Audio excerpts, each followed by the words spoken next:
do Brasil no mundo. Quero saber se vocês gostaram do discurso. Em Nova York, Lula e Biden se reúnem e lançam frente internacional pelos direitos dos trabalhadores. Porque todo ser humano, homem ou mulher, preto ou branco, tem direito ao trabalho decente. E o encontro do presidente com Zelensky. Exclusivo: o desastre da Braskem em Alagoas. 50 mil desabrigados e o silêncio da mídia.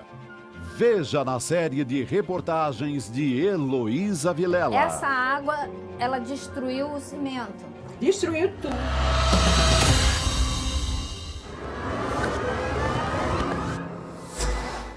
STF no olho do furacão. Estamos aqui julgando o destino dos povos originários do nosso país. Ministros votam marco temporal e retomam debate sobre aborto. O ICL Notícias, segunda edição, está no ar.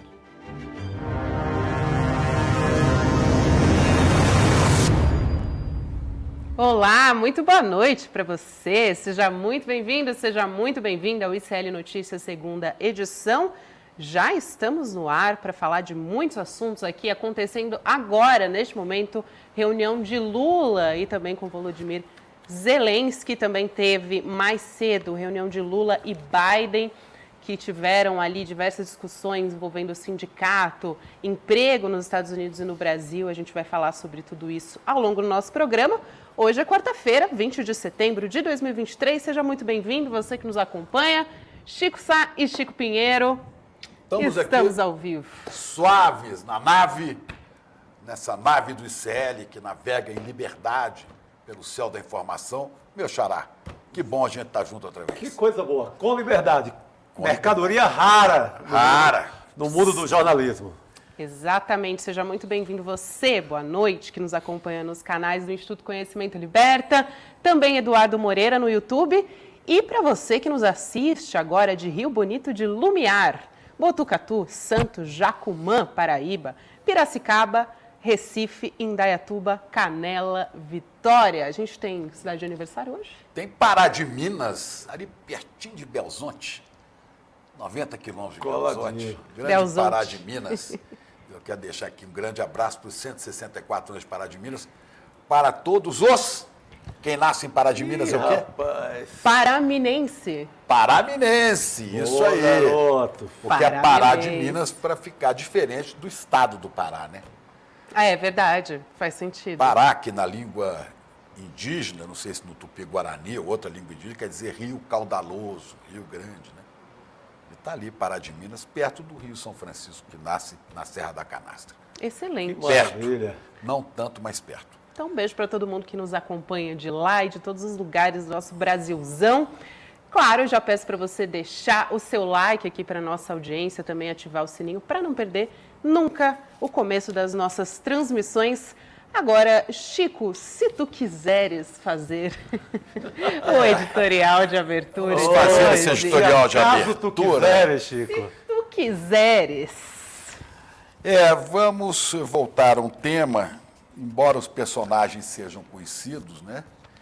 O personagem é muito conhecido nosso, infelizmente, pelas ações que tem desferido contra a imprensa, mas trata-se de liberdade de imprensa.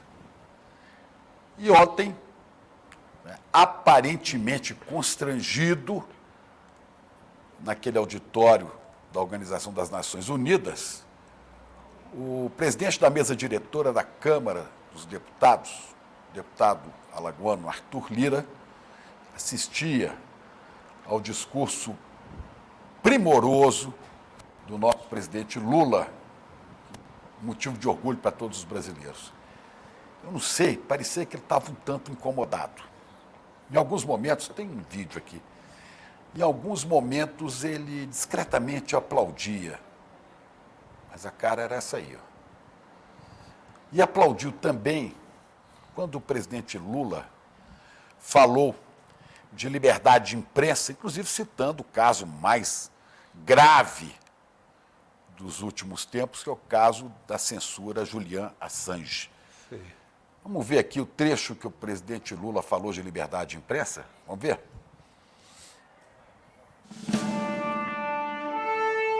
É fundamental preservar a liberdade de imprensa. Um jornalista como Julian Assange não pode ser punido por informar a sociedade de maneira transparente e legítima. Nossa luta é contra a desinformação e os crimes cibernéticos. Aplicativos de plataformas não devem abolir as leis trabalhistas pelas quais tanto lutamos.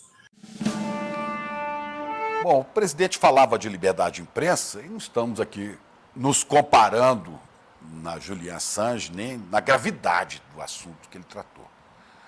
Mas o presidente da mesa diretora da Câmara, Arthur Lira, que assistia e, como eu dizia, aparentemente constrangido, aplaudia, havia acabado de censurar uma reportagem do portal de jornalismo independente, Agência Pública, né?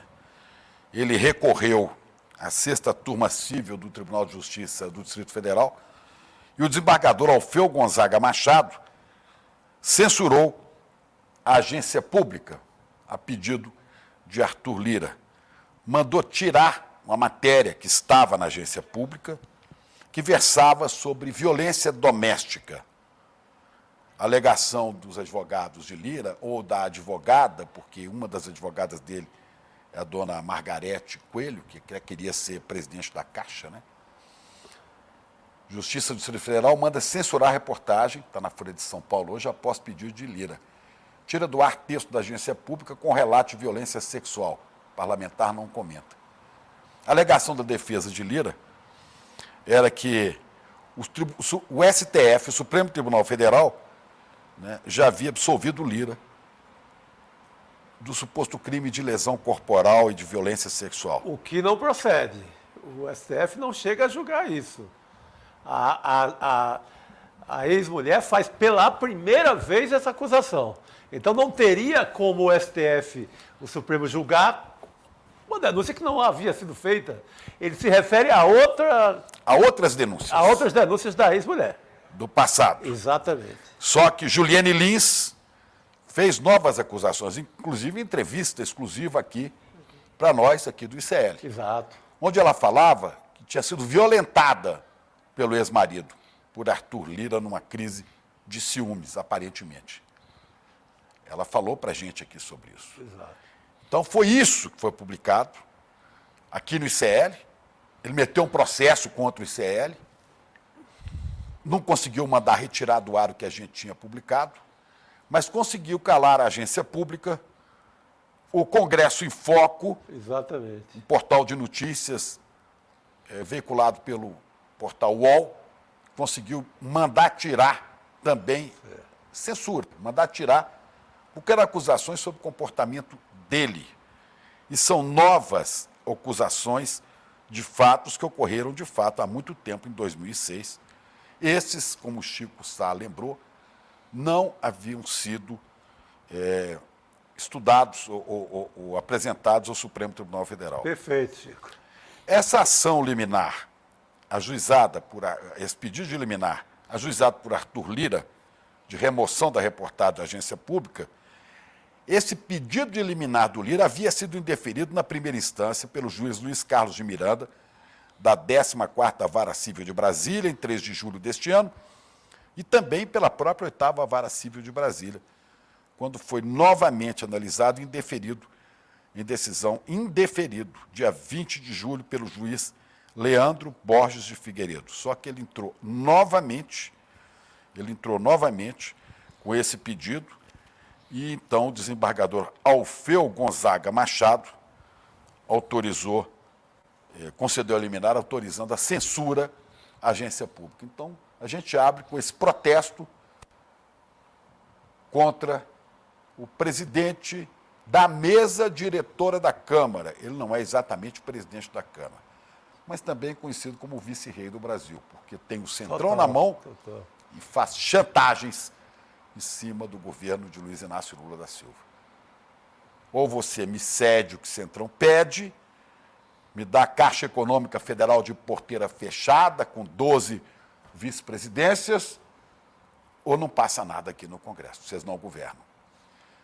Arthur Lira, bolsonarista declarado, usa camiseta de Bolsonaro e que defende de maneira negociada, terrível, os interesses deste grupo a que chamamos de Centrão e que os brasileiros um pouquinho informados sabem muito bem o que significa este grupo. É o mesmo grupo que quer aprovar a reforma eleitoral, tirando avanços das mulheres na composição das chapas para deputado e também de cotas de negros e por aí vai. Por aí vai. E é o Centrão de Arthur Lira. De Não querem porteira emprestar. fechada, né? Vê o tratamento que ele dá à Caixa Econômica Federal. Pois é, e só para completar, mudando de assunto, vem bomba daqui a pouco, porque Guga Noblat esteve hoje com ele, o inelegível, o imbrochável Que encontro, hein? Jair Bolsonaro. Que belo Foi uma encontro, hein? audiência de tentativa de um acordo. E eu sei que isso terminou em treta pesada. Daqui a pouco você vai saber aqui no ICL Notícias, segunda edição. Vamos nessa? Vamos nessa. Falando em bomba, em Arthur Lira, Alagoas, vamos chamar a Heloísa Vilela, porque a Elo foi até Alagoas e trouxe de lá uma série de 6 reportagens especiais que a gente vai mostrar a partir de hoje, aqui no ICL Notícias, segunda edição. Até a semana que vem também, um desastre ambiental, humano em Maceió, né, Chico? Cometido pela empresa Braskem, que é uma empresa de mineração. Elô, antes da gente começar com você, vamos assistir a matéria, né, essa reportagem, e aí para a Elô poder resumir para a gente o que ela encontrou lá em Maceió. Vamos lá? Uma vista de tirar o fôlego, com o mar de um lado e a lagoa de Mundaú do outro. Quando chegava assim, 4h30, 5 horas, eu ficava aqui, ver o pôr do sol, até ele sumir. Há 5 anos, a beleza da área, em plena região urbana de Maceió, em Alagoas, desapareceu. No dia 3 de março de 2018, a terra tremeu por 12 segundos no centro da cidade. Foram 2,5 graus na escala Richter. Depois disso, a vida não seria mais a mesma por aqui. É um caso absolutamente único no mundo.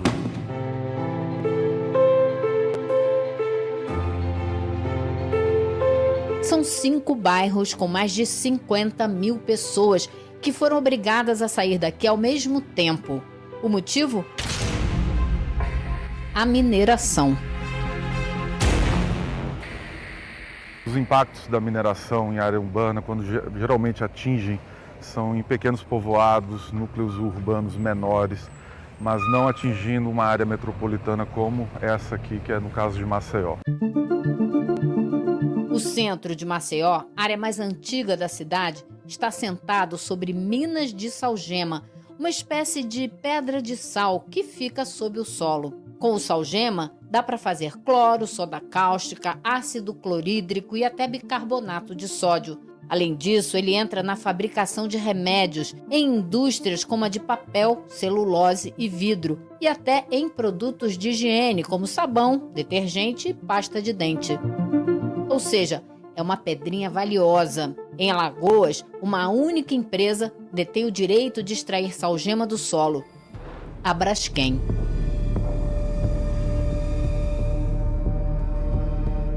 Desde a década de 80, aponta-se inúmeros riscos que envolviam a exploração de salgema numa área altamente antropizada, urbanizada como essa aqui. Em 1970, o governo brasileiro deu à Braskem o direito de explorar o mineral de Maceió. Naquela época, a empresa se chamava Salgema. Até 2018, ela cavou 35 minas a cerca de 1.000 metros abaixo das casas dos moradores e extraiu mais de 1 tonelada de salgema de cada uma. Os buracos que a Braskem abriu no subsolo deixaram a superfície instável e perigosa. Só que os moradores não sabiam o que acontecia no subsolo de suas casas. O licenciamento ambiental de todo esse processo de exploração da salgema, ele tem inúmeras falhas. Falhas que vão desde a comunicação aos moradores que estavam morando numa área que tinha exploração debaixo dos seus pés, então nem todos e todas aqui sabiam disso.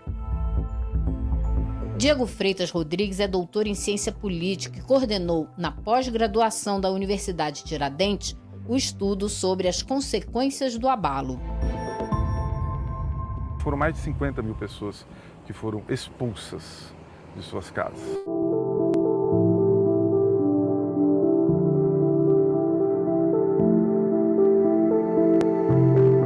A análise dos mais de 50 especialistas da Companhia de Pesquisa de Recursos Minerais do Ministério das Minas e Energia não deixa dúvidas. A mineração da Braskem provocou o terremoto. As minas estão desmoronando e fazendo o solo em cima ceder.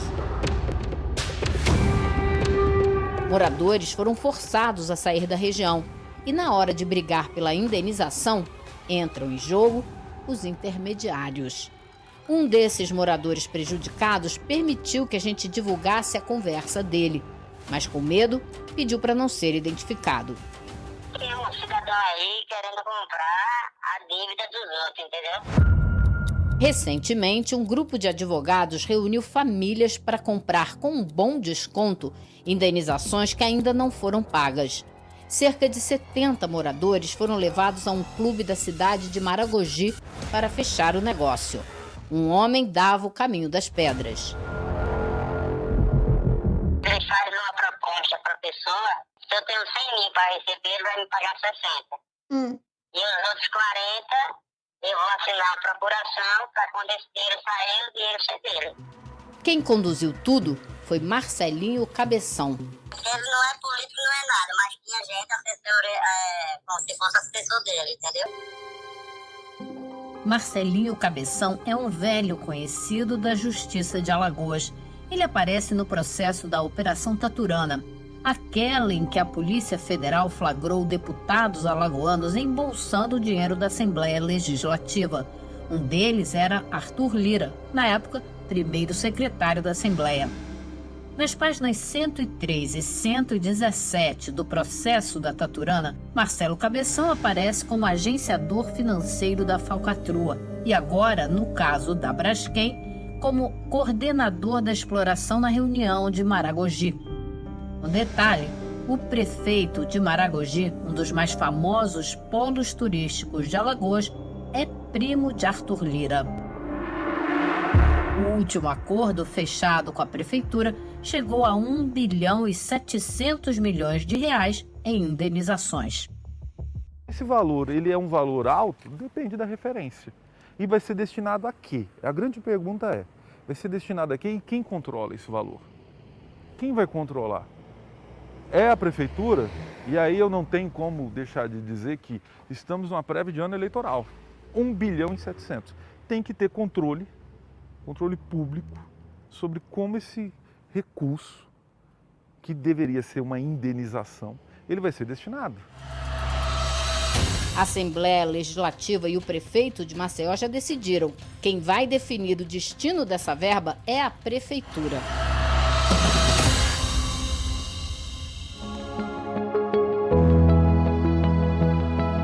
Nas próximas reportagens, você vai ver o que acontece na vida dos moradores dos bairros atingidos pela tragédia. Essa água, ela destruiu o cimento. Destruiu tudo. E por que a mídia fala pouco do que já é chamada da Chernobyl alagoana. Meu vizinho, Ronaldo, ele cometeu suicídio aqui.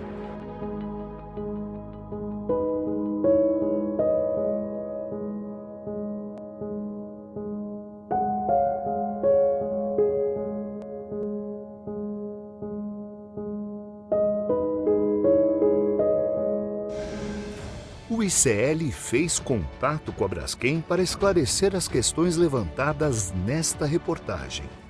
Até agora, não obtivemos resposta.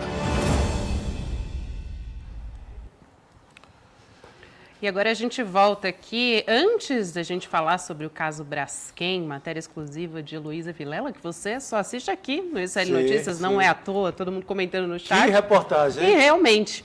Mas antes, quero fazer uma observação que aqui ao longo do programa a gente vai falar sobre essa super quarta, que não é só super quarta por conta da economia, porque a gente tem daqui a pouco divulgação da taxa básica de juros. A qualquer momento essa informação vai sair, a gente vai explicar aqui ao longo do programa. Também nos Estados Unidos, a gente tem decisão a respeito disso. Neste momento, o presidente Lula reunido com Volodymyr Zelensky nos Estados Unidos, reunião que já dura 1 hora e que deve repercutir bastante depois daquela torta de climão ontem na ONU, enquanto o Lula estava fazendo o discurso dele. Zelensky não aplaudiu nenhuma vez, até chegou a tirar o fone de ouvido ali da tradução simultânea num dado momento. E também, claro, Lula e Biden, que lançaram uma frente internacional pelos direitos dos trabalhadores, encontro com o presidente americano. Agora a gente volta para cá, né, Lô, para falar sobre essa reportagem. Muitos chamam de Chernobyl alagoana, aquele mega acidente na usina nuclear da Rússia nos anos 80. Em Maceió, a gente teve 50 mil afetados e a gente não ouve falar disso. Aqui no nosso chat, todo mundo comentando, a gente não vê isso em nenhum lugar. Não vê na mídia nenhuma, é terrível. O que eu vi na mídia, Elo, foi essa empresa, a Braskem, anunciando no maior cara de pau, no Big Brother Brasil desse ano, anunciando que estava trazendo soluções para o mundo novo, que estava ajeitando o meio ambiente no Brasil. O que eu vi foi isso, uma propaganda que revoltou muito os moradores de Maceió. Elô, a gente não está te ouvindo. Agora sim. Agora estamos te ouvindo. A gente vai falar muito dessa situação da mídia com a Braskem em uma das matérias que a gente vai apresentar aqui, mas é exatamente isso, Chico.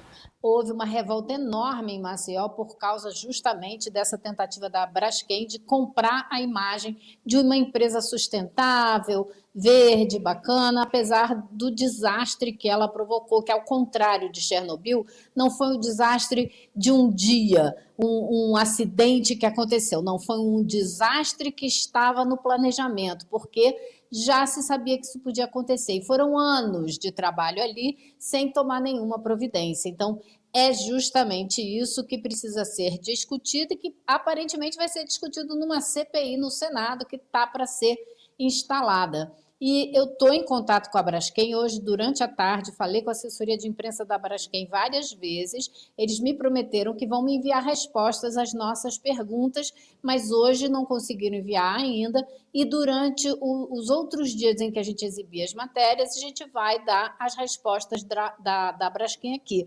Agora, é importante dizer, a gente tem nesse momento vários moradores acampados na frente da sede da empresa lá, na frente da empresa lá em Maceió, exigindo reparação, exigindo indenização, exigindo que se faça tudo que a empresa nunca fez e que a Justiça de Maceió disse que é ilegal essa manifestação. Não é a primeira nem a segunda vez que isso acontece com os moradores da cidade, que tentam se manifestar e tem na Justiça não tem a proteção que deveriam ter, porque a Justiça se alinha com a empresa, por incrível que pareça. Então, a gente ainda vai mostrar muito mais do que está acontecendo com os moradores dessa cidade, do centro de Maceió, capital alagoana.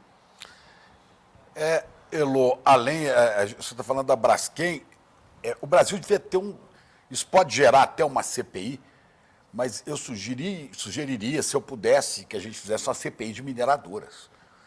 Porque assim como a Braskem discretamente apareceu aí em Maceió e provoca esta tragédia, e você falou de Chernobyl brasileira, por contaminação, eu quero falar de uma outra também, a Kinross. Vocês já viram falar aqui em Ross? A Kinross é uma empresa que atua na cidade de Paracatu, em Minas Gerais. Agora... Ela explora ouro, é das maiores produtoras de ouro. A população de Paracatu está exposta, a população, a uma contaminação de água, de subsolo por arsênio, 200 vezes maior do que a tolerável. Há vários casos de câncer sendo estudados, gente que é levado de lá para a cidade de São Paulo, acho que Ribeirão Preto, para tratar câncer. As serras de Minas Gerais estão sendo destruídas por várias mineradoras. Sim. Quer dizer, esse efeito nefasto de mineradoras que querem arrancar tudo que tem no nosso subsolo precisava ser olhado com mais cuidado. Assim como o caso... Não, vamos lembrar das barragens, né, da Vale também. Vale, então, assim, assunto não falta, Chico. Acho que tem que ter umas 3 CPIs aí para cobrir isso tudo. Você vai ter que viajar muito. Com certeza. E você falou de comprar a imprensa, assim como a Braskem tenta comprar a opinião pública, mesma coisa a Vale faz, aqui em Ross faz, patrocinam eventos culturais, para poder sair da mira das pessoas mais críticas, que são as pessoas que lidam com a área cultural. Né? Então, aqui em Ross patrocina Festival de Literatura, a Vale faz propagandas, gasta fortuna nas televisões brasileiras, patrocinando também para quê? Para sair da mira. Mas não pode. Você está tocando no assunto certo, Elô? Certíssimo. Muito importante. Parabéns, Elô. Um assunto que se mescla ali com a disputa eleitoral também, né? Com os interesses políticos, muito complicado. E o que mais me chama a atenção também, como que o Ministério Público e a Justiça deveriam proteger essa população e não protegem. Eles se sentem totalmente desassistidos pelo poder público, pelo judiciário, por todo mundo. E agora eles entraram com uma queixa-crime, porque a Braskem nunca foi criminalizada pelo que aconteceu. Existem acordos, processos na justiça, mas nenhuma criminalização. Então agora eles querem criminalizar o que a Braskem fez na cidade. Elô, demorou, né, como você diz. Inclusive, você conversou com o senador Renan Calheiros, né, a respeito de ter uma CPI para investigar esse crime ambiental e social também da Braskem, né? Vamos assistir esse vídeo, eu acho que a nossa produção separou aqui para você poder trazer também as informações depois de quando começa a CPI e o que a Braskem quer, né? Os terrenos também, enfim, vamos entender essa história. Mas antes a gente vai colocar esse VT, entrevista que a Heloísa Vilela gravou com o senador Renan Calheiros. A gente está com ele, ok, pessoal? Está garantido o começo dessa CPI? Garantido, do ponto de vista regimental, uma mineração irresponsável ditada pela ganância de lucro fácil, né? Acabou fazendo com que a Braskem, ao longo de quase 50 anos, fizesse uma mineração dentro da capital, não colocasse nada efetivamente no lugar, e nós tivemos como consequência o afundamento do solo de vários bairros de Maceió. Eu espero que tudo isso se faça rapidamente, para que a gente possa também rapidamente instalar a comissão parlamentar de inquérito pela importância dela. O Brasil precisa conhecer esse assunto. Nós estamos preocupados com a solvência da própria empresa. Em 2021, fizeram uma distribuição de lucros de quase 8 bilhões de reais. A Braskem assumiu a responsabilidade pelo acidente ambiental, pelo crime ambiental, e passa a ideia, numa propaganda insistente, de que está resolvendo tudo, honrando todos os compromissos, o que não é verdade. Ela fez a indenização dos imóveis, já são quase 18 mil imóveis indenizados. Passou a ser dona do imóvel, do terreno do imóvel. E quer ser dona. No acordo com a Prefeitura de Maceió, ela quer esses terrenos todos para ela. O que seria um absurdo você proporcionar um crime dessa natureza, o maior crime ambiental urbano do mundo, com 200 mil vítimas, e ainda ter de volta esses terrenos que foram afetados para ter lucro imobiliário. Isso é um horror. Há um esforço conjunto hoje do Estado no sentido de que nós tenhamos essa solução. O que nós queremos é que, antes de ser vendida, a Braskem cumpra com o seu dever. Pague a quem absolutamente tem direito. Está garantido. Pois é, então essa CPI, a leitura dessa CPI, que é o primeiro passo do processo, né, será na semana que vem no Senado.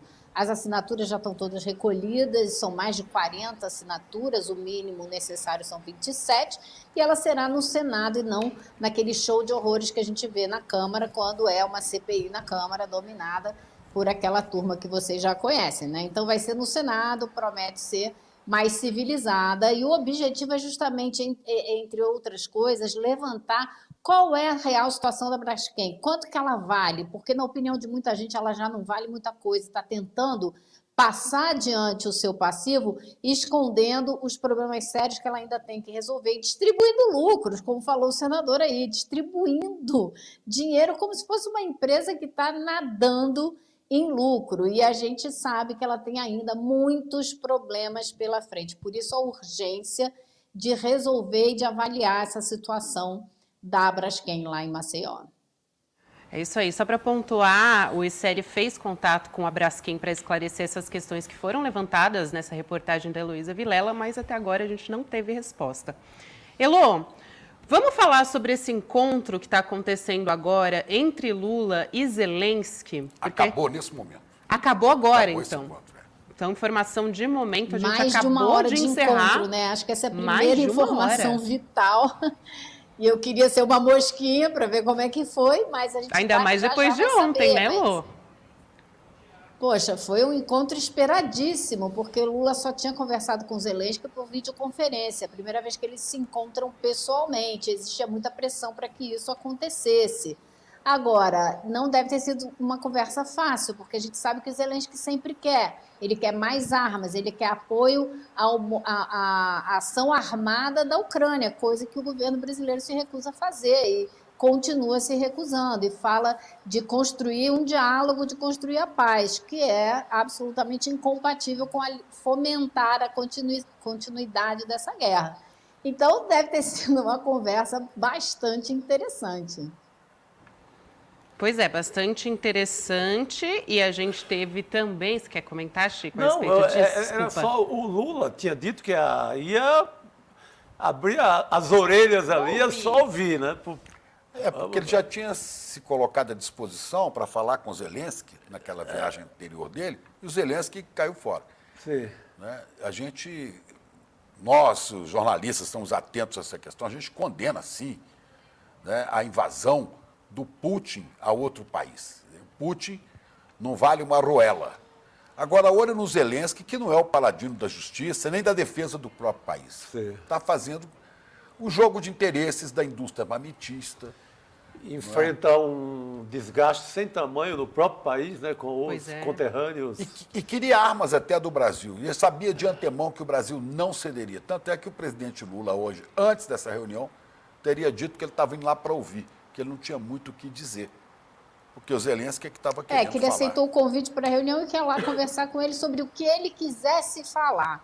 E eu acho assim que a gente pode fazer e deve fazer sérias críticas ao Putin, mas eu acho que a gente não deve nunca se esquecer que o Putin foi levado a essa situação. Ele foi encurralado e levado, na minha opinião, levado a essa situação pela sede de expansão da OTAN, pela sede de expansão norte-americana na direção da fronteira da Rússia. Então, é um tema bastante complexo e que nada justifica uma guerra, nada justifica a matança que está acontecendo.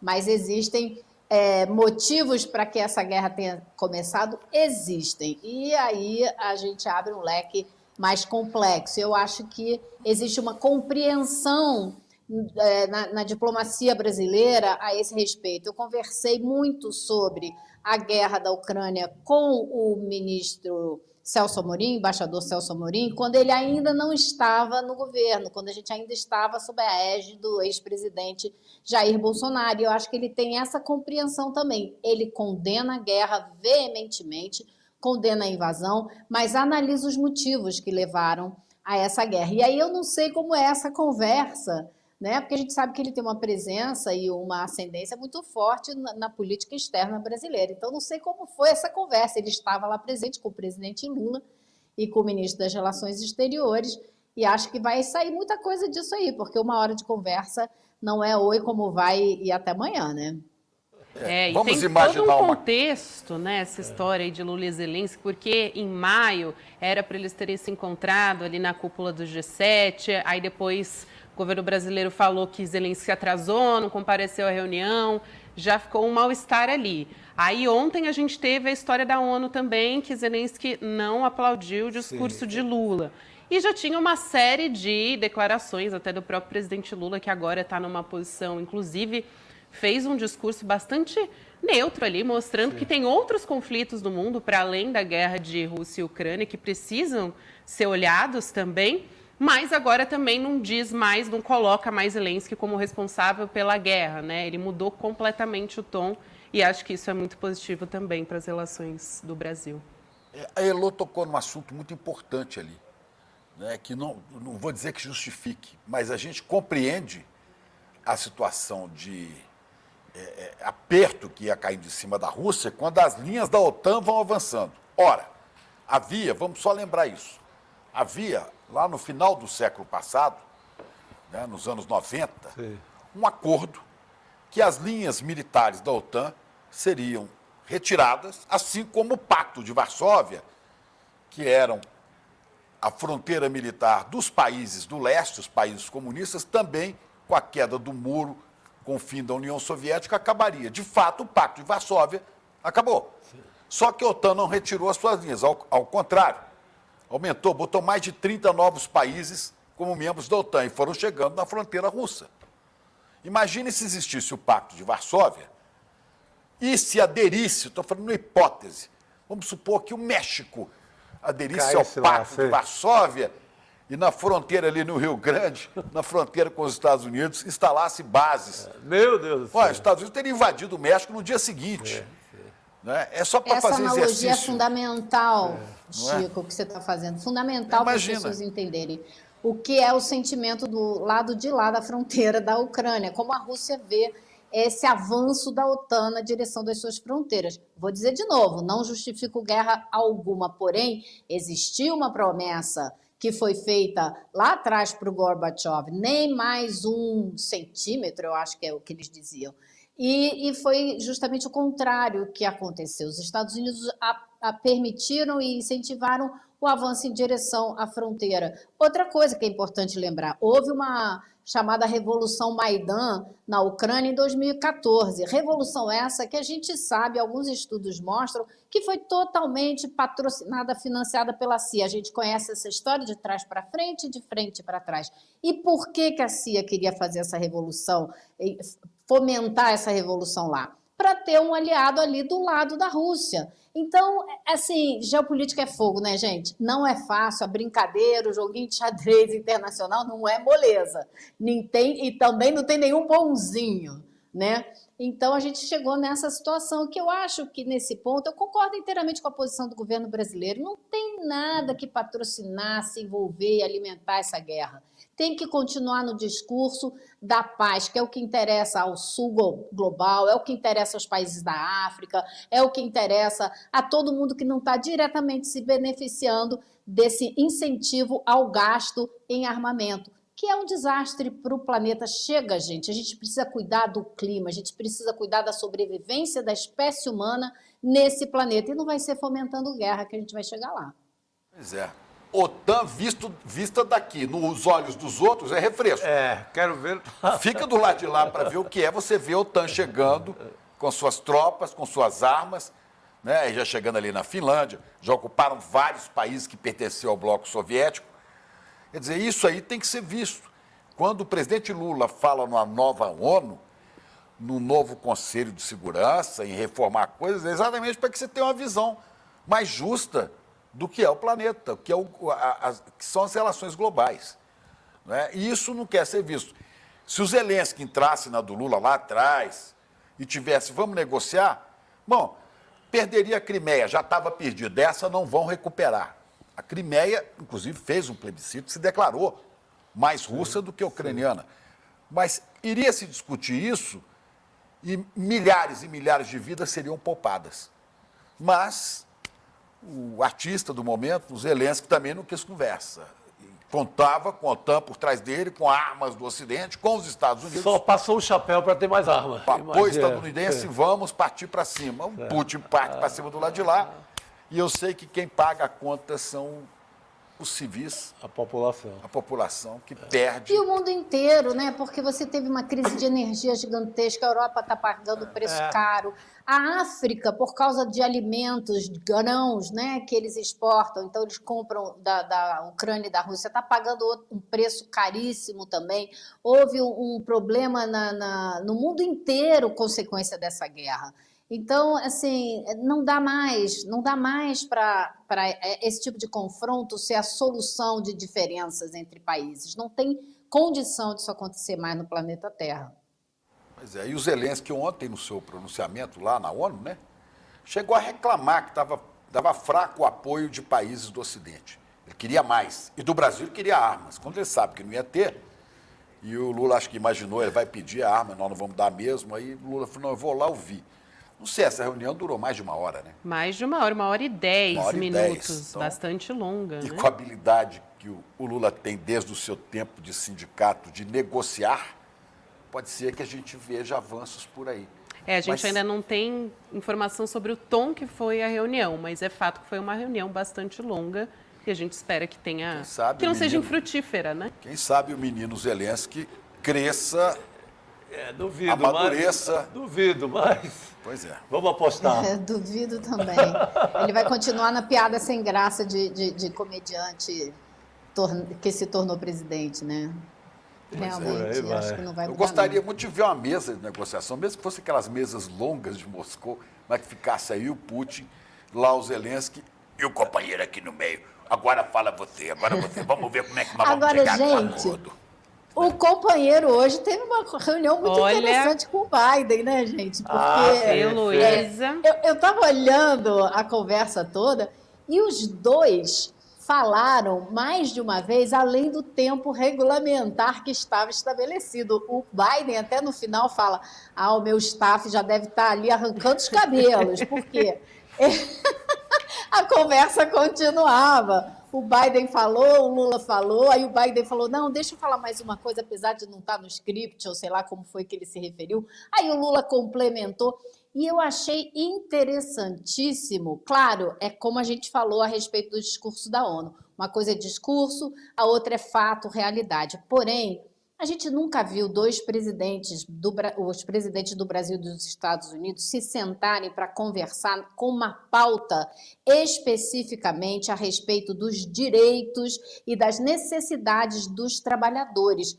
Isso é inédito. Isso por si só é inédito. E eu acho que é importante a gente entender de onde vem isso, né? Por que os dois estão falando disso? O que eles têm em comum? E foi proposta do Biden. O Lula destacou isso 2 vezes. Biden, desde que foi eleito, ele fala disso. Por quê? Os Estados Unidos tomaram um susto muito grande com o avanço do fascismo, a ascensão de Donald Trump. E foi algo muito parecido que a gente viu no Brasil. E os dois presidentes têm em comum a certeza de que as condições econômicas, né, às quais estão submetidos os trabalhadores, tanto lá quanto cá, é que levaram a isso. É o desespero, a desesperança, é em cima disso que o fascismo cresceu, tanto nos Estados Unidos como no Brasil, na minha versão, assim, na minha visão, assim, de modo, a grosso modo, falando desse assunto. Eu resumiria dessa maneira. Elô, eles lançaram essa Frente Internacional pelos Direitos Trabalhistas e a gente tem um trecho desse encontro e da fala do presidente Lula. Vamos assistir também? Vamos ver. Nossa produção está colocando aqui como foi o encontro de Lula e Biden. Entre Brasil e Estados Unidos. Portanto, esse encontro aqui, para mim, é um encontro mais do que uma bilateral.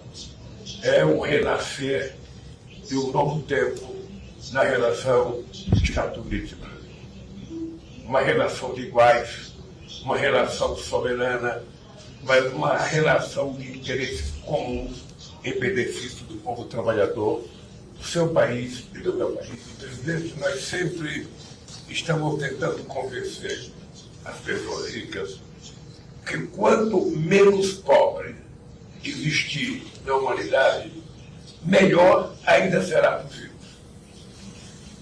Ou seja, a pobreza, a desigualdade não interessa a ninguém.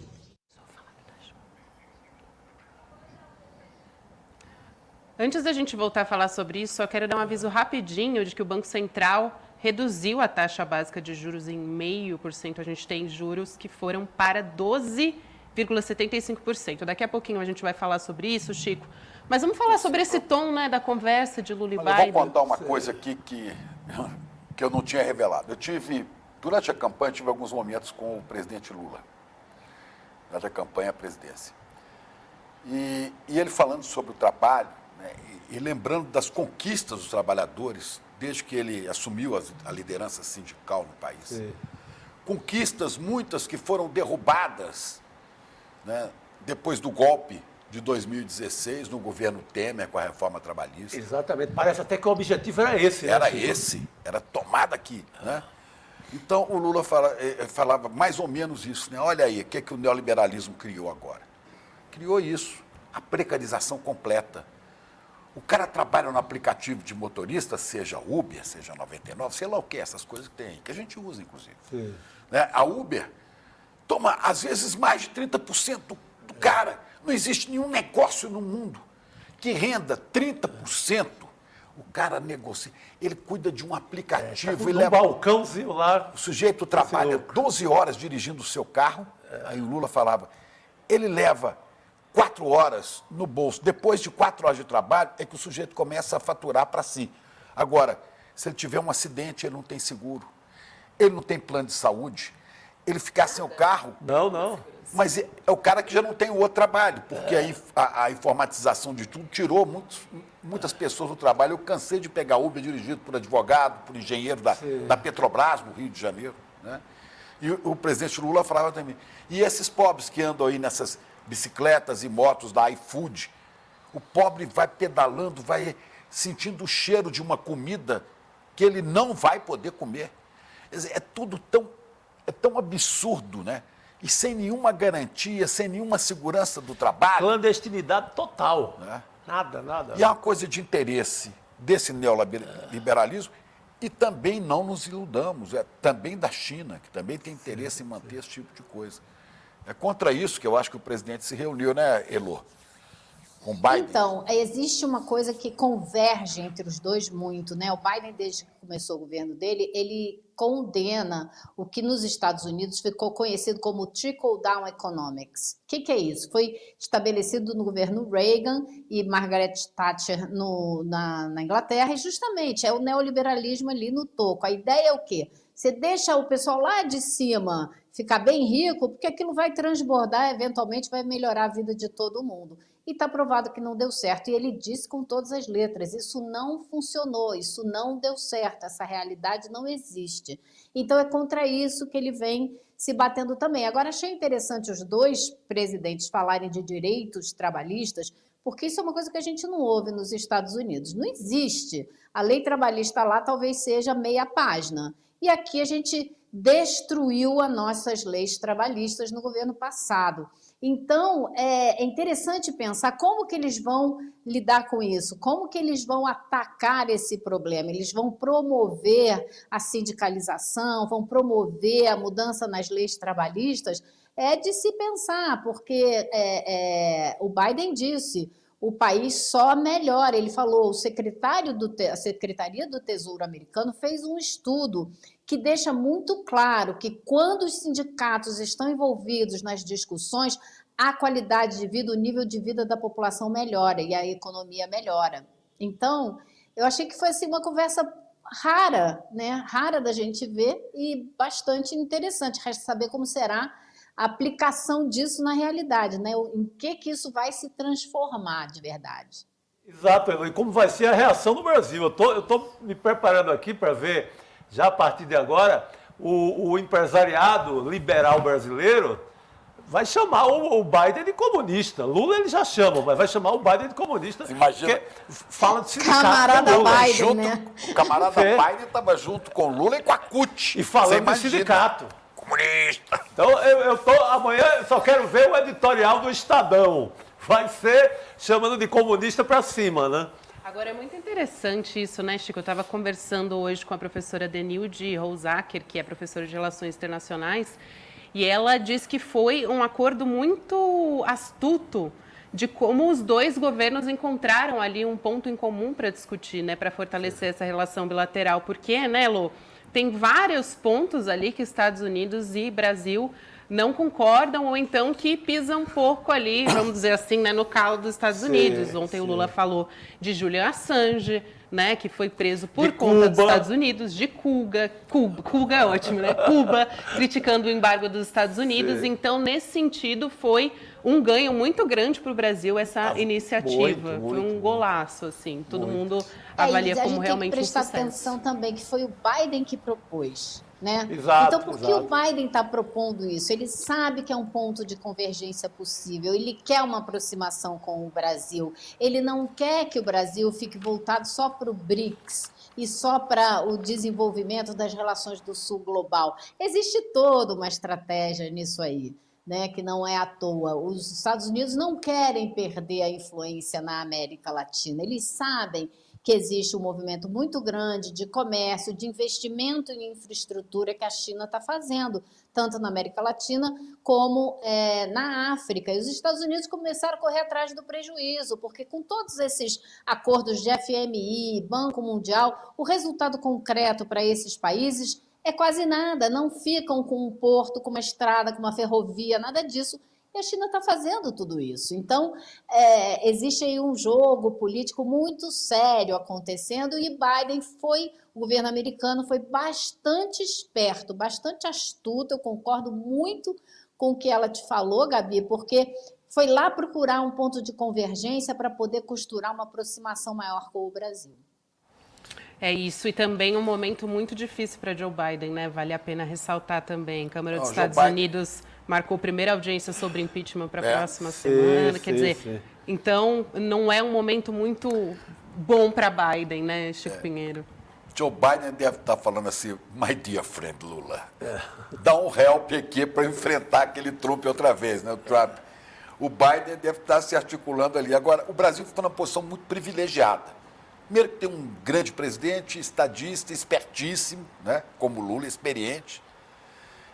E o Brasil fica no meio dessa disputa, né? Embora faça parte do BRICS, mas está no continente americano. Mas está de olho lá também. O negócio então é o seguinte, os americanos preocupadíssimos, porque como já diziam lá na ditadura militar, para onde for o Brasil, vai a América Latina. Né? O Brasil arrasta muita gente. A China de olho também. Então, com o grande negociador que é o Lula, a gente pode ver, né, como para o Sul, esse Sul subdesenvolvido, menos rico do planeta, como tirar vantagem de ser o fiel da balança. Né? Perfeito. Isso o Lula sabe fazer e certamente negocia com olho nisso. A gente tem mais um vídeo dessa parceria Lula-Biden também, que foi postado nas redes sociais. Vamos acompanhar como é que foi. Desde que voltei à presidência no Brasil, tenho me empenhado em reconstruir um outro país. Em poucos meses, conseguimos uma coisa extraordinária. Já criamos, nos primeiros 8 meses, 1.200.000 empregos formais. O salário mínimo começou a aumentar acima da inflação depois de 7 anos. 80% das negociações coletivas estão sendo feitas com ganhos reais acima da inflação. E aprovamos, presidente Biden e diretor-geral do OIT, aprovamos no Congresso Nacional, depois de décadas de espera, uma lei que garante à mulher receber o mesmo salário que o homem exercendo a mesma função.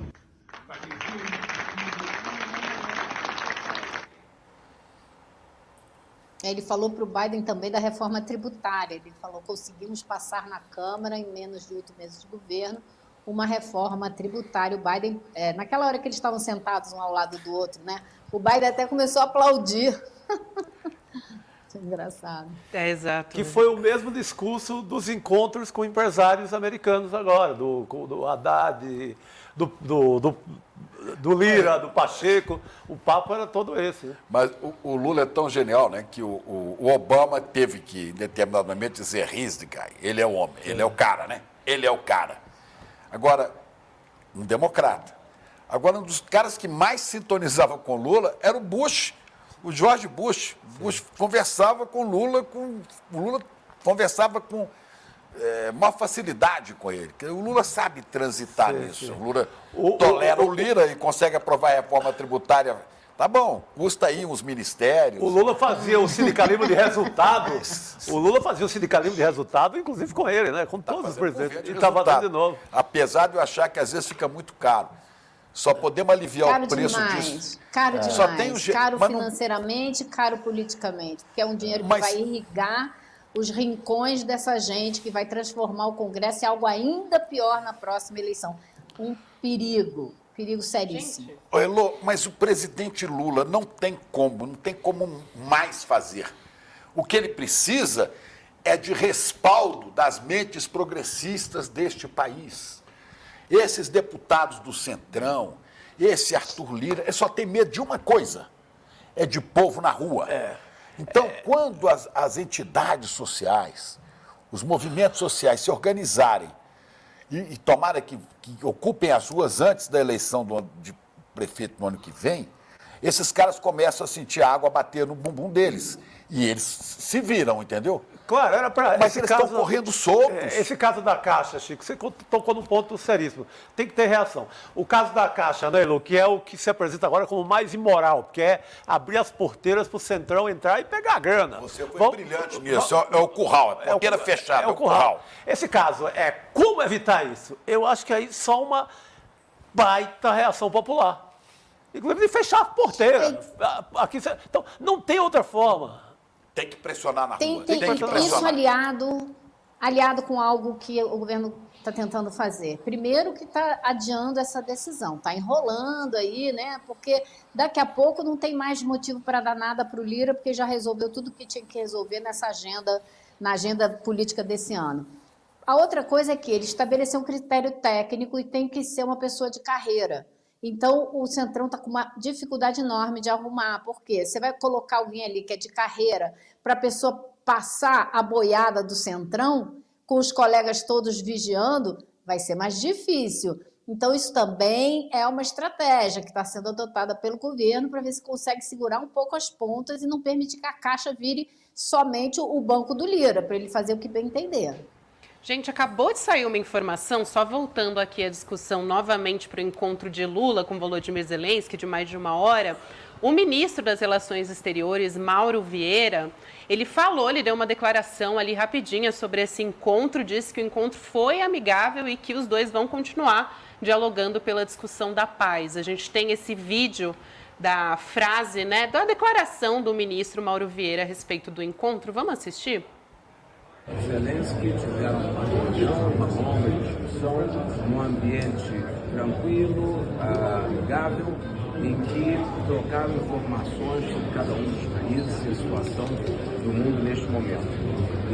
Os presidentes instruíram também suas equipes, os seus ministros do exterior, a continuar em contato para desenvolver as relações bilaterais e discutir as possibilidades de paz. Aí. Elô, vamos ver, né, o que vem por aí. Os detalhes a gente deve descobrir em breve. Querida, um beijo para você. Os ministros continuam conversando sobre a situação de seus países para construir a paz. Não é assim que ele termina? Exatamente. Para a construção Isso é da paz. Na diplomacia, qualquer vírgula já vale. É importante. Então, ele Elô, mas o que para construir a paz... Elô, o que vale é a foto, né, na verdade. Para a diplomacia, para tudo. Para o mundo é a foto. Os dois estão aí, finalmente. Tá até um sorrisinho ali do Zelensky, olha só. O Lira não, mas o Lula não está muito sorridente, não. O Lula está mais sério. Mas me chama a atenção o Zelensky ali. A dor no quadril, ele está com uma dor danada aí no quadril, não deve ter sorrido muito. Eu acho importante, assim, o Mauro Vieira falou pouco, mas terminou com o recado, que é o recado do governo brasileiro. Continuar conversando para construir a paz, ponto. Não é conversando para ver como como que faz a Ucrânia ganhar essa guerra, né? Então, está dado o recado, assim, a conversa pode ter durado 1 hora, mas me parece que o governo brasileiro não arredou pé de sua posição, mas isso é uma leitura muito preliminar e talvez muito apressada, só com uma frase do Mauro Vieira, né? É isso aí, Elô. Vamos ver como é que vai ser. Um beijo para você. Obrigada por mais um dia. Bom trabalho por aí. Falou, pessoal. Até. Até. Boa noite, querida. E já vamos puxar o Copom, né, gente, do Banco Central, que anunciou agora há pouco. Meio pontinho? Meio pontinho, um corte na taxa Selic. Não é nada mesmo. Não, deve ser pelo menos 1, né? 1%. Um era o ideal. Caiu de 13,25% ao ano para 12,75% ao ano. Segunda redução nesse ano, e quem vai explicar essa coisa toda pra gente, qual que vai ser o efeito prático na nossa economia, porque é isso que a gente quer saber, né, André Campedelli? Boa noite. Boa noite, Gabi. Boa noite, Chico. Boa noite, Chico Pinheiro. Faz tempo que eu não vejo o Chico noite. sair. A gente ficou tanto tempo aí junto aí de manhã, Chico. Exato. A gente teve, então, essa queda, né, de 0,5 pontos percentuais. Eu li agora também o comunicado que o Copom fez, né? Aí alguns pontos importantes.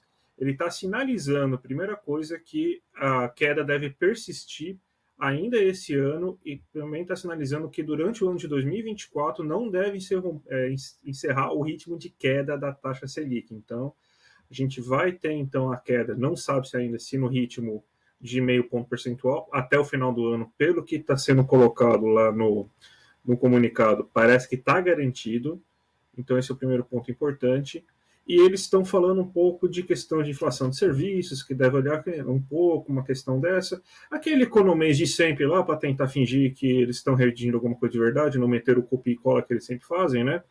Mas, então, o mais importante que a gente tem é que já está sinalizado que você vai ter essa redução pelos próximos meses, e você está desfreando, né? Eu gosto de usar a imagem do freio de mão ou do freio mesmo, né? Que a taxa Selic não é um acelerador, ele é um freio. Então, a gente está pausando, a gente está deixando de apertar o freio para tentar começar a acelerar a economia. A gente está vendo que tem setores como o industrial que está estrangulado, e o setor industrial é o que precisa mais de financiamento, de crédito, de taxa de juros baixa. Então, eu acho que esse é o primeiro ponto para a gente levar em conta, gente. Isso aí, muito Meu bem. sonho é que se terminasse o ano abaixo dos 2 dígitos, mas pelo visto não há chance, né? Aí é muita utopia, terminar Chico. 9,75, mas não há chance, talvez nem o ano que vem, talvez no fim do ano que vem, né? Basicamente no ano que vem deve ter, né? Mas esse ano não tem. O Bob Fields III, ele é muito pragmático, extremamente pragmático, e que ele colocou na cabeça que vai ser 0,5 ponto, vai ser 0,5 ponto. Ele é só o presidente e outros votos. Não, mas você sabe que é muito difícil, às vezes, você votar contra o seu próprio chefe, né? Então, ele tem um poder de persuasão muito grande, né, no comitê, né? Então vai ser esse 0,5 ponto aí até o final do ano aí, já está bem claro. O Bob Fields III. Quando termina o mandato do Bob? Falta um ano, 2 meses e 10 dias. Eu estou contando aqui. Eu já estou contando os dias, velho. Exatamente, tem que acabar logo aí, porque além de ser um parente de uma pessoa muito indigna, né, que falou da Unicamp, né, não gosto de repetir as frases dele, né, ele é o agente que parece que atuou pelo menos 6 primeiros meses contra, né, a economia brasileira por pura vaidade e birra, né? Bolsonarista. Bolsonarista, sabotador de política econômica, a gente sabe disso, né? É de família. É de família. André Campedelli, muito obrigada aqui por dar esse posicionamento para a gente, pelo que aguarda agora a gente por aí, né, depois dessa taxa Selic. Vamos ver. Bora ver. Tá no caminho, né, gente? Valeu, tá certo. André. Obrigado aí. Obrigado, gente. Até mais. Boa noite para todo mundo. Boa noite. Quero atualizar aqui o placar agora da tese do marco temporal, que está no Supremo Tribunal Federal. Oba. O ministro Dias Toffoli concluiu o voto, ele que é contra a tese do marco temporal e propõe que o poder público faça reparações por ter concedido direito a terras para não indígenas que atuavam de boa fé. Essa discussão ela vai ser retomada amanhã, então ainda faltam 4 ministros que vão votar. Estou aqui acompanhando essa transmissão que foi encerrada, o STF que retomou o julgamento sobre a validade da tese do marco temporal para a demarcação das terras indígenas. Neste momento, placar, então, de 5-2 contra a tese, essa tese que é aquela que prevê que os povos originários tinham que estar na terra a partir da promulgação da Constituição de 1988. Então, é um debate muito preocupante aí para os direitos dos povos indígenas. A gente vai continuar acompanhando essa história. Falta um voto. Faltam, na voto, verdade, falta a maioria. 4 minutos. Adivinha quem são os 2 votos? Vocês são capazes de imaginar? Ah, nem imagino. Será que a gente Quais tem foram os ministros que deram 2 votos contra os povos originários, contra os indígenas? Quem será? O mesmo, ligados àquele cara que acabou São dois ministros colocados lá por interesse que cumprem as ordens do patrão, do chefe Jair Bolsonaro. André Mendonça e Nunes Marques. Nunes Marques. É o que temos. Guga já está entre nós. A gente vai falar sobre isso também, mas Guga, não tem como a gente começar por outro assunto, né? Chico Pinheiro já deu até spoiler, né, Chico? Não se fala de outra coisa. Você viu o Imbrochável de perto? O Imbrochável, ele estava no hospital, já tinha voltado ao recôndito do seu lar. Pois é, encontrei há pouco o Imbrochável, ele, Jair Bolsonaro, aonde? Numa entrevista? Não, numa audiência de conciliação, afinal de contas, mais um que está me processando, Jair Bolsonaro, e aí ele estava, assim, supostamente numa certa pressa, porque teria que ir em seguida ao médico, ele teria que fazer uma consulta médica, a gente se encontrou hoje às 16 horas, ele atrasou uns 5 minutinhos, mas compareceu à audiência, cada um na sua casa, e ele com 2 advogados, dizendo que estava com pressa para ir ao médico. Foi uma situação um pouco, enfim, constrangedora, digamos assim, porque era uma situação chata, e claro que não entramos em acordo, não deu certo. Foi pelo computador, você não teve o risco de contaminação, nada pessoal, né?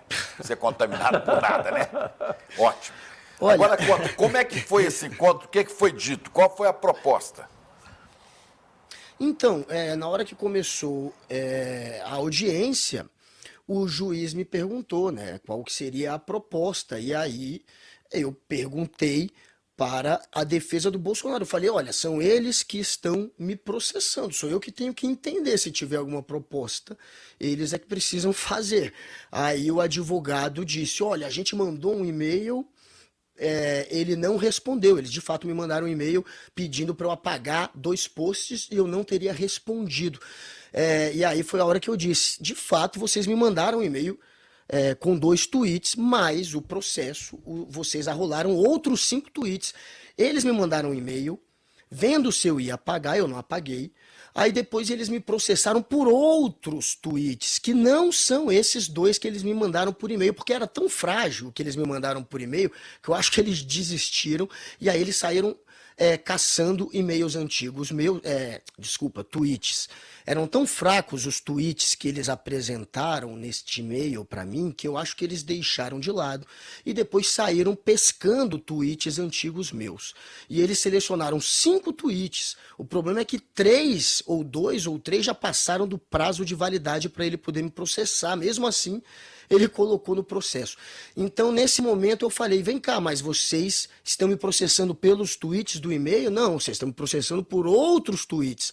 E aí foi a hora que o advogado de defesa falou, de fato estamos te processando por outros tweets, afinal de contas, você vive falando do Bolsonaro, inclusive tem coisa nova agora que a gente pode apresentar, ou seja, ele passou a me ameaçar a entrar com outros processos. Foi assim que eu me senti na hora. E aí eu falei, para mim, isso aqui não é uma proposta de conciliação. Para mim, isso aqui, o que ele está fazendo é tentar me intimidar. O que ele está tentando fazer é dizer que vai me processar sempre que eu falar do Bolsonaro. Foi assim que eu me senti na hora. Eu disse isso. Depois que eu disse isso, aí virou uma treta. E aí eles insistiram, aí eles falaram que não ia mais ter como conciliar, não tinha como, eu não queria, eu não estava, enfim, indo nessa direção. Aí nesse momento eu falei, vem cá, vocês querem uma proposta minha? O que eu posso propor é o seguinte, eu faço uma entrevista com Jair Bolsonaro, eu entrevisto o Bolsonaro e ele pode rebater todos esses pontos na entrevista. Aí, essa hora, a advogada do Bolsonaro, enfim, reclamou também, disse que eu estava querendo me aproveitar para ainda conseguir uma entrevista. Eu disse, a proposta não é minha, vocês falaram para eu fazer a proposta que eu quisesse, a minha proposta é essa. Eu falo com o Bolsonaro, ele tem o direito de rebater, de se defender, ele dá uma entrevista para mim. Falei isso ainda para o Bolsonaro. Bolsonaro, vamos fazer como nos velhos tempos? Porque eu, sem dúvida nenhuma, sou um dos jornalistas que mais te entrevistou até hoje, antes de você virar presidente. Então vamos lá, vamos numa conversa cara a cara, e você vai lá e eu indago as coisas que tem que indagar e você responde o que quiser responder. Ele não topou, não Mas teve ele falava? conciliação. Ele Falei falava? com ele falou que eu ataco a honra dele, você ataca a minha honra. Falei, não, o que eu faço é tudo o que eu tenho feito é em acordo com a liberdade de imprensa, a liberdade de expressão, é baseado em fatos. E aí eu propus uma entrevista, ele não quis, não teve acordo, e na hora que a gente estava se despedindo, eu ainda desejei que ficasse tudo jóia com ele, claro. Que Tudo jóia? Tudo jóia é vocês sacanagem. Ele estava indo pro médico, desejei o bem. Ô, Guga, ele fala tanto de liberdade de expressão, pô, que é... Mas tudo jóia? Pois é, isso que é curioso, né, Chico Sá? Não, tudo jóia, como é que ele reagiu? Ô, Guga, e você escreveu sobre isso, né? Tudo jóia, peraí, tudo jóia. Você disse tudo jóia o quê? Tudo jóia. Quando eu disse tudo jóia, que já era no finalzinho, foi nesse momento que a gente estava se despedindo, eu falei, espero que fique tudo jóia com vocês. Pronto. Aí ele olhou para mim, e aí ele, 2 segundos depois, saiu, desligou, derrubou a live dele, deixando o pessoal ali ainda falando e conversando no final e se despedindo. Ele saiu um pouco antes, talvez por conta tudo de jóia. ter desejado o bem dele. Tudo jóia. Que fique tudo jóia. Ex-presidente, aliás, a gente chama sempre ex-presidente presidente. Presidente Jair Bolsonaro, desejamos aqui para ele o quê? Tudo jóia. Vamos lá? Tudo jóia. Tudo jóia. O melhor, né? Tudo jóia, claro, como disse jóia. Guga. Rara também. Rolex, Patek Philippe. Ô, Guga, e você escreveu sobre Bolsonaro hoje, inclusive, no Metrópolis, né? Acho que tem a ver com o que você está falando sobre o longo caminho aí da prisão de Bolsonaro, que é algo que a gente vem falando aqui ao longo das últimas semanas, né? Que precisa percorrer aí o devido processo legal, mas é algo que todo mundo espera, né? Esse momento é muito esperado. Inclusive, nosso chat, toda vez que a gente fala sobre isso, as pessoas falam, mas e aí? Quando vai ser? Quando? Não, tem uma angústia nacional, né? Todo mundo está esperando isso. Mas olha,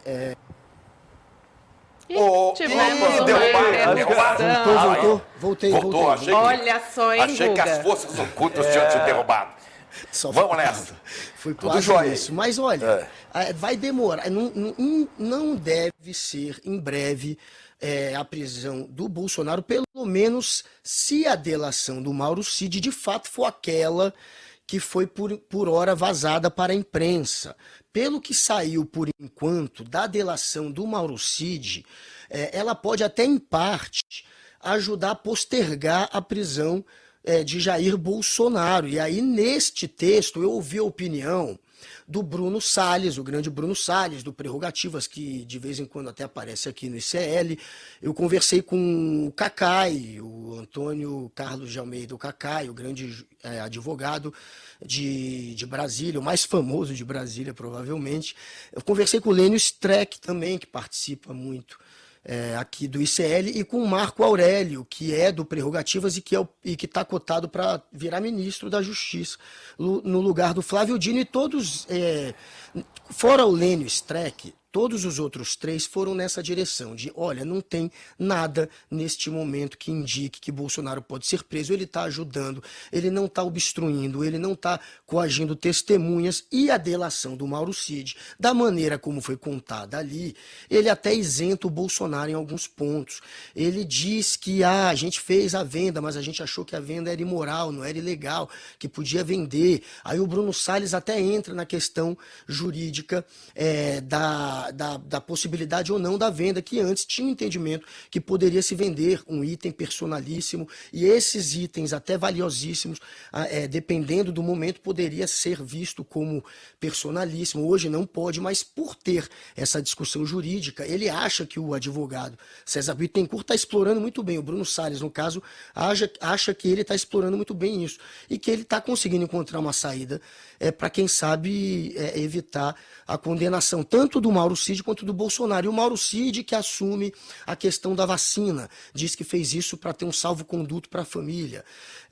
Ele também não coloca na conta ainda dos generais, como se aguardava, a culpa pelo golpe nem na do Bolsonaro, pelo menos com o que vazou até agora. Ele diz que recebia um monte de pedido de golpe de um monte de gente maluca por telefone, mas que não passou para Braga Neto, Luiz Eduardo Ramos ou General Heleno. Então, se é isto que de fato ele está entregando, se é por aí o caminho, talvez o Bolsonaro evite por muito tempo, até transitar em julgado essa prisão. Para ele ser preso, ele tem que, obviamente, ou reiterar em crimes, ou coagir testemunhas, obstruir a justiça de algum jeito, e isso, por hora, não há indícios. E a delação do Mauro Cid não parece, para esses que eu ouvir, ser uma bomba, parece ser, no máximo, uma meia bomba.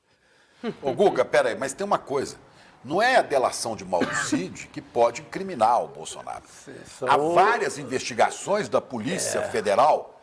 Há investigação nos celulares daquele advogado, o Acef. Do celular do Anderson Torres, que a gente viu. Do Silvinei. Há a questão da Covid. Né? Há a questão do golpe, que já mostraram que vão condenar. Vai chegar no mandante. Se essa rapaziada anônima aí pegou 17 anos... O mandante vai pegar o dobro. Agora vai chegar... Na conta do Lênio seria ali uns 22, 23. Tenha paciência, porque isso vai levar tempo, porque vamos seguir o devido processo legal, como dizem os juristas. Estamos na democracia. Mas vai chegar. Vai chegar. Pode aguardar que é só. E outra, Guga, não vamos esquecer. Próximo mês muda o homem lá da Procuradoria-Geral da República. Isso é muito isso importante. É importantíssimo. Porque o Bolsonaro, a saída do Bolsonaro, eu escrevo isso também, óbvio, é tentar carregar isso para a primeira instância e, com isso, tem um argumento que possa anular tudo que tenha sido colhido, né, todas as provas colhidas a partir de decisões do STF, do Xandão, no caso. Então, a PGR, a princípio, com o Aras, está a favor dessa tese, mas é claro que com um novo PGR, isso pode mudar e acabar por enterrar de vez a única maneira do Bolsonaro escapar, porque, de fato, não há muita escapatória para o Jair Bolsonaro. Vai demorar, a delação não é essa bomba toda, agora o Bolsonaro não vai conseguir sair, não vai conseguir tirar o inquérito do STF, ele ainda precisa virar réu, vai demorar muito tempo até transitar em julgado, não há, pelo que está acontecendo no momento, uma indicação de prisão preventiva, mas muito menos há uma indicação de que ele vai se livrar desses casos. Eles serão julgados pelo STF. E ali, meu amigo, é caixão para Jair Bolsonaro, por mais que demore um pouco. Vamos seguir falando. Questão de tempo. Isso aí. Vamos falar sobre o julgamento do marco temporal também. Atualizei agora há pouquinho, placar de 5-2 no Supremo Tribunal Federal. Esse julgamento que demarca, né, que limita a demarcação das terras indígenas e que foi suspenso, vai ser retomado justamente amanhã. E a gente teve hoje o voto contra a tese do ministro Dias Toffoli. A gente tem esse vídeo também de um trecho da fala dele. Vamos dar uma olhadinha. Nós estamos aqui a julgar a pacificação de uma situação histórica. E estamos aqui a julgar não situações concretas. Nós estamos aqui julgando o destino dos povos originários do nosso país. É disso que se trata. Pois é, então a gente votaram contra Fachin, Alexandre de Moraes, Zanin, Barroso, agora também Dias Toffoli, E, como já disse o Chico, votaram a favor Nunes Marques e André Mendonça, os ministros indicados por Bolsonaro, né, Guga? Os boys do Bolsonaro. Os boys de Bolsonaro. Bolsonaro as boy.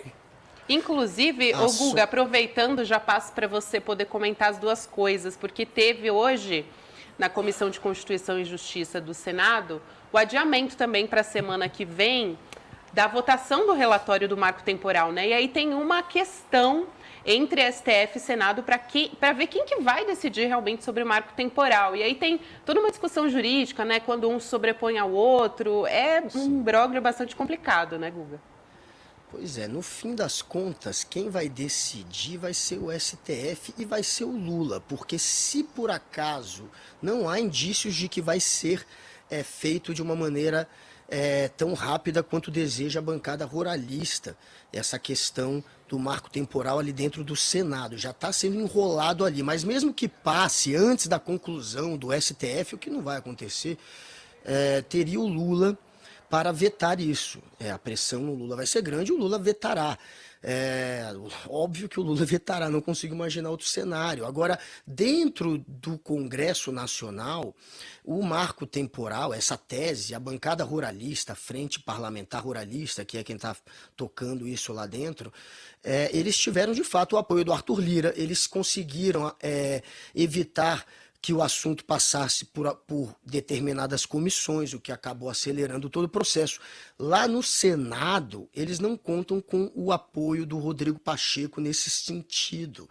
O Pacheco está contra a descriminalização pelo jeito das drogas, o Pacheco tá ali junto com os conservadores no Senado em alguns temas, mas neste do marco temporal, ele não está fazendo esse jogo, ele está atrasando a apreciação do tema lá, ele quer inclusive que passe por comissões, comissão do meio ambiente, por comissão dos direitos humanos, que é para atrasar ainda mais e dar tempo do STF, enfim, terminar, e vai terminar, o STF vai terminar isso, se brincar termina agora mesmo, então a decisão vai ser do STF, e se passar no Congresso, essa história do marco temporal, ela seria tanto inconstitucional, por conta da decisão do STF, quanto seria barrada, seria vetada, no caso, pelo Lula.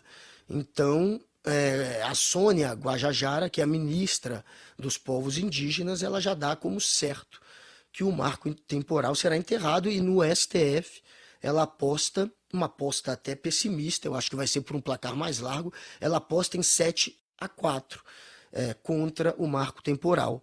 Por hora está 5-2, e eu creio que vai ser ainda mais largo esse placar. Olha, deixa eu falar uma coisa aqui, só interrompendo um pouquinho, que eu estou vendo aqui postagens, quem manda aqui foi o próprio Eduardo Moreira nos manda aqui um Instagram postado pelo companheiro Biden. Eu não falei, não sei se dá para a gente botar aí o Instagram do companheiro Biden, quer ver? Tem aí, não? Acho que a gente ainda não separou. Tem aí, Carol? Duas bandeirinhas? Não tem, né? 2 bandeirinhas, Brasil e Estados Unidos. E eu vou traduzindo aqui, o companheiro Biden bota assim, parceiros, é o POTUS, né? Que é o Biden, POTUS, é o presidente dos Estados Unidos, Partnership for Workers' Rights,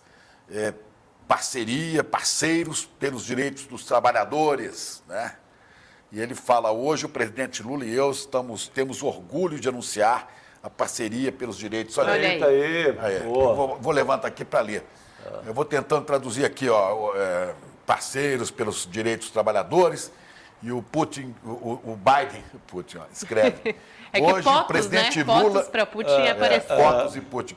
Hoje o presidente Lula e eu temos orgulho de anunciar parceria pelos direitos dos trabalhadores. Ambos, o presidente Lula e eu, partilhamos a visão comum onde os trabalhadores e as suas famílias devem ser protegidas, empoderadas, elevadas na nossa política econômica. Né? É disso que se trata a nossa parceria. Então, é uma vitória do mundo dos trabalhadores, pelo menos nesse compromisso de presidentes, diante da precarização do trabalho no neoliberalismo dos dois países, né? Lembrando que os Estados Unidos tem um número grande de desempregados, moradores de rua também. O mundo inteiro está uberizado, para usar esse verbo que pega de empréstimo ali o nome do aplicativo. É o mundo todo precarizado. E é bom saber que o companheiro Biden está ao lado do companheiro Lula, né? Dizer, não, é coisa daquele comunista do Brasil, daquele sindicalista do Brasil. O comunista americano e o comunista brasileiro. Está aí uma grande nação ao lado dessa história. Vamos ouvir o Guga sobre isso também, né? Aproveitando que ele está aqui, sobre esse encontro, 2 grandes encontros internacionais de Lula, né? Joe Biden com Lula para falar sobre desemprego, fortalecimento das regras trabalhistas, e também Lula e Zelensky, que foi bastante aguardado e que durou bastante tempo. Diziam que o cara estava fora do jogo, que não era mais player, né, Guga? Só tá numa vendo, tarde. Né? Mas player tá lá, se reunindo com o principal jogador, né, dessa história, que é o Zelensky, e passando agora essa imagem de uma ponte que, enfim, está sendo construída entre esses 2 governos, que até então pareciam um pouco hostis, mas que depois desse encontro, pelo que foi reportado, um encontro que serviu, entre aspas, para quebrar gelo. Isso, claro, que acaba passando essa imagem do Lula estadista, o Lula que é capaz de dialogar. E dialogar não é você simplesmente abraçar e aceitar. No diálogo tem momentos em que você bate cabeça, tem momentos em que você discorda, e foi isso que aconteceu. Mas o diálogo está aí, está estabelecido, a ponte está estabelecida, e a imagem do Lula como alguém que é capaz ainda de alguma maneira influenciar nessa questão da guerra, ela acaba sendo reforçada, já que tinha tanta gente criticando isso. Agora o Lula ganha pontos, sem dúvida nenhuma. E na história do Biden é interessante que parece que é o Biden que está precisando mais do Lula para reforçar a imagem dele lá nos sindicatos americanos, já que ele é muito ligado aos sindicatos dos Estados Unidos, é também a base do Joe Biden, como é a base do Lula aqui. O Biden tem já há anos feito um discurso e tentando, claro, a partir de políticas do governo, fortalecer os sindicatos de lá. Mas ele precisa de mais, ele tem também sido criticado, e agora ele usa o Lula de alguma maneira para passar a imagem de alguém que está fazendo, que está lutando, que está encampando os desejos dos trabalhadores e dos sindicatos. É real isso, não é fake. O Biden de fato sempre teve esse discurso, mas você vê o Biden talvez precisando se aproveitar um pouco mais do Lula neste caso do que o Lula dele, já que o Lula nunca sofreu críticas nesse campo. Ele sempre foi alguém que teve como base e que sempre defendeu os sindicatos. E o Biden, apesar de ter vindo também ter isso como base, ele tem sofrido críticas, então talvez seja o Biden se aproveitando um pouco da imagem do Lula nesse caso. É isso aí, companheiro Little Joe. Escuta aqui, companheiro Little Joe. Vamos trabalhar, vamos fazer os trabalhadores crescerem. Aí vai, né? Biden tá precisando, né? Que a imagem dele não tá muito legal, Little Joe, né? Joezinho Biden. Tem muito que aprender com o mestre Lula, apesar de ele também já ter passado dos 80, né, o Biden. Opa. Eu ia falar Lula. Guga Lula. Muito Lula no programa, muito Chico. E Guga também. Um beijo para você, Guga. Até amanhã. Um beijo, Gabi, meus queridos Chicos, essa audiência maravilhosa. Até amanhã. Boa noite, querido. Vamos falar, antes de encerrar, sobre a palestra com o Monja Coin. Opa, eu preciso disso. Tá estressado, Chico? Preciso me acalmar. Tá ansioso, Chico Pinheiro? Não, eu tô na minha maior paz. Olha só, pra gente assistir, ficar, né, entender como se livrar da ansiedade e do estresse, Monja Coin. A monja deve ter virado monja e virado budista, porque ela era jornalista. Ela foi, se não me engano, correspondente da Veja. Tá explicado. Eu falei com ela logo depois que ela abandonou o jornalismo. Trabalhou na Editora Abril, na Veja, naquele mundo, tem que buscar a paz depois, né? Tá explicado. Porque eu trabalhei lá, é dureza. Pois é. É isso aí, a Monja Coin vai estar junto então com o Eduardo Moreira, dia 28 de setembro, 8 horas da noite, para ensinar, né, como lidar com a ansiedade e o estresse, é o que a gente quer saber. Nossa, tudo o que precisamos. Aliás, eu só vi a Monja irritada uma vez na vida. Conheço ela há muito tempo. Com a seleção brasileira da Copa agora, 2022.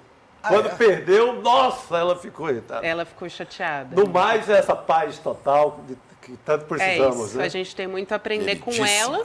E aí você pode, claro, acompanhar essa conversa se inscrevendo no icl.com.br/N2, 8 horas da noite do dia 28 de setembro. E você fica agora com o Sinapse CL. Os queridos Roberta Garcia, César Calejon vão entrevistar o Everton Carvalho, advogado, rapper e líder do movimento negro brasileiro. Estou muito curiosa para assistir essa entrevista, vai ser interessantíssima. Que bacana, a Roberta que foi lá na OAB, hoje ela levantou a bandeira lá de uma mulher negra no STF. Eu vi, a Roberta é chiquíssima, presidindo a mesa, com toda a força. Muito bom. OAB de São Paulo defendendo aí o direito das mulheres negras e uma mulher negra no Supremo. Precisamos dessa representação.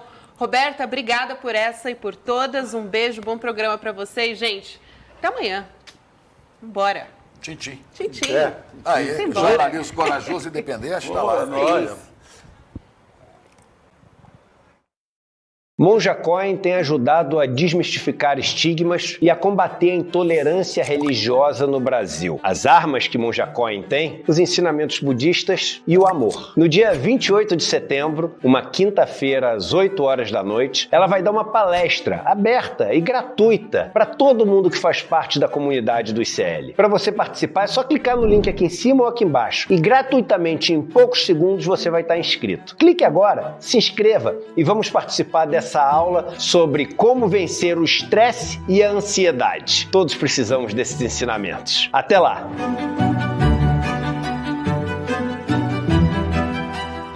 Oi, eu sou Davi Ribeiro, eu sou historiador, doutor em História Social pela USP e professor do curso Por uma Cultura Antirracista. Um curso no qual você vai conversar comigo sobre como as comunidades indígenas e quilombolas, em especial os Guarani-Mbiá e os povos do Vale do Rio Ribeira de Iguape, têm usado a cultura, têm articulado a cultura como uma estratégia para lutar por outros direitos, como os direitos territoriais e o direito à narrativa, ou seja, falar sobre si próprios. Nesse curso, a gente consegue entender melhor de que forma a descolonização pode ser feita e de como estratégias de reparação também podem ser construídas pela sociedade como um todo e também pelo Estado brasileiro. Por que a gente precisa disso? Porque a gente precisa construir uma cultura antirracista.